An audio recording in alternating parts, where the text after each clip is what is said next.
ছজিনা সৰিয়হ আৰু মাছ বিলাহীৰে এই আঞ্জাখন আমাৰ অসমীয়াসকলৰ মাজত খুবেই জনপ্ৰিয়। জনপ্ৰিয় নহ'বনো কিয়? কাৰণ এই সকলোবোৰ বস্তু আমাৰ অসমত খুব সহজতে উপলব্ধ। আহকচোন আজি মইনো কেনেকৈ বনালোঁ এই ৰেচিপিটোৰ মাজলৈকে যাওঁ। নমস্কাৰ সকলোলৈকে মোৰ ইউটিউব চেনেললৈ আপোনালোকক স্বাগতম জনালোঁ। এয়া মই বাহু মাছ লৈছোঁ, খুব ভালদৰে নিমখ আৰু হালধি সানি প্ৰায় আধা ভজা কৰি ল'লোঁ।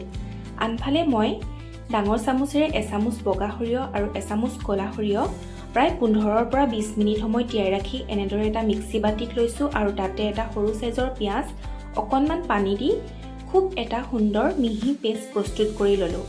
এয়া মোৰ মাছ আধা ভজা হৈ গৈছে। এতিয়া মই মাছ ভজা তেলতে দুখিলা তেজপাত আৰু দুটা শুকান জলকীয়া দি ফোৰণ মাৰিছোঁ আৰু এটা ডাঙৰ সাইজৰ পিঁয়াজ এনেদৰে মিহিকৈ কাটি পেলাই গোল্ডেন ব্ৰাউন হোৱালৈকে ভাজি লৈছোঁ। এতিয়া মই গোল্ডেন ব্ৰাউন হোৱাৰ পাছতে ইয়াতে মই এচামুচ আদা আৰু নহৰু বটা দিলোঁ আৰু কেঁচা গোন্ধ যোৱালৈকে ভাজি ল'ব লাগিব। কেঁচা গোন্ধ যোৱাৰ পাছতেই মই ইয়াতে এটা সৰু সাইজৰ বিলাহী এনেদৰে কাটি পেলাই দিছোঁ আৰু গলি যোৱালৈকে ভাজি ল'লোঁ। ইয়াত দেখিছে বিলাহী খুব সোনকালেই গলি যায়।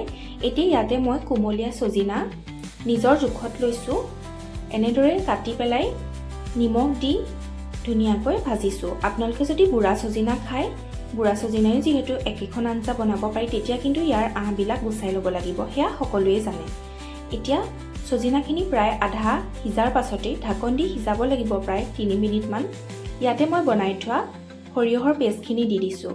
সৰিয়হৰ পেষ্ট বহুতে কিন্তু আধা পিচি লয়, প্ৰায় গোটা গোটা অৱস্থাতেই থাকে, তেনেকৈ খায়ো ভালেই লাগে। কিন্তু কেতিয়াবা এনেদৰে খুব মিহি পেষ্ট কৰি বনাই খাই চাবচোন, তেতিয়া ইয়াৰ টেষ্টটো দুগুণ বাঢ়ে। কাৰণ সৰিয়হ আচলতে বেছিকৈ খুব মিহি পেষ্ট কৰিলেহে ইয়াৰ ফ্লেভাৰটো খুব ভালদৰে ওলায় বুলি মই ভাবোঁ।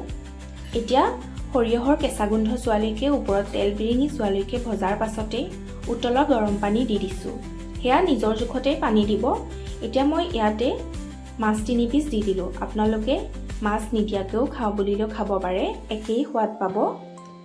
এতিয়া প্ৰায় আঞ্জাখন 2-3 মিনিটমান ঢাকন দি সিজোৱাৰ পাছতেই ওপৰতে মই এটা কেঁচা জলকীয়া গাৰ্নিছ কৰি দিছোঁ। কেঁচা জলকীয়াটোৱেও এটা খুব ধুনীয়া ফ্লেভাৰ আনে। সকলোৱে বনাব জানেই, তথাপিতো সকলোৱে বনোৱা পদ্ধতিবিলাক প্ৰায় বেলেগ বেলেগ নহয়নে বাৰু? কেতিয়াবা এনেকৈ যদি বনাই নাই খোৱা, বনাই খাবচোন, আপোনালোকৰ ভাত দুগৰা বেছিকৈ যাব। মই সেইটো একেবাৰে গেৰাণ্টি দি কৈছোঁ। ভিডিঅ'টো চোৱাৰ বাবে ধন্যবাদ।